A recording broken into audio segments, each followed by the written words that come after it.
Get some thoughts about what will happen to the dollar, maybe what will happen to the ruble as well. Jim Rogers is author and financial commentator joining us on the line. Hi there. Is it being overblown, the amount of threat the dollar's under, or is Putin on the right line here? Putin is on exactly the right line. It has not been overblown. Kevin, America is the largest debtor nation in world history, and the debts are getting worse and worse and worse. The world needs something to compete with the U.S. dollar. The Chinese and the Russians are doing the right thing to try to find something else. The ruble's been badly battered over the last couple of months. So we hear the central bank is going to let it float today. We'll talk about that in a minute. But it's these big deals that Russia's signed with China and vice versa, and they're going to do it in their own currencies, that's really given the ruble a boost, isn't it?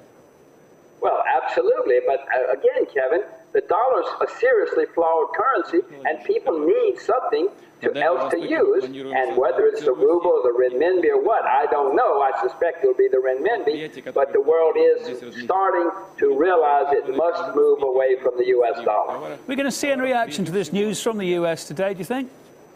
No, not much. The U.S. thinks that they're in charge and they don't have to worry about anything. No. I hate to say it, I'm an American citizen, but you know, there's a lot of arrogance still in the United States, especially about the dollar. China and Malaysia also agreed to set up a joint bank as well, didn't they? How much is that going to contribute to the ongoing rise in the Pacific region?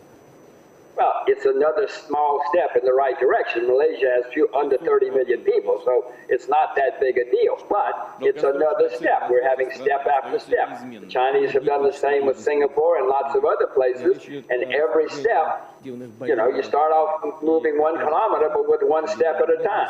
We're heading towards 1 or 2 or 5 kilometers. Are we heading any closer towards a time, maybe thinking of the BRICS nations now setting up a bank, any closer to a time when the dollar won't be used as the reserve currency? It's not this year, not next year, but certainly by the end of this decade, you're going to see many people use other things. Kevin, people have already started. 15 years ago, the U.S. dollar was 70% of people's reserve currency. Now it's down to 62%. People are already moving away slowly, but they are moving. Jim, while we got you on the line, just 30 seconds, talking about the ruble there, it's been badly battered because of the sanctions, etc. lately. It's on a bit of an upturn again now. A lot of people hoping that it'll continue that upturn. The central bank saying they're going to let it float. Good plan, yeah? Absolutely a good plan. They should not interfere. They let the market do it. If it goes down a lot, I bought rubles on Friday.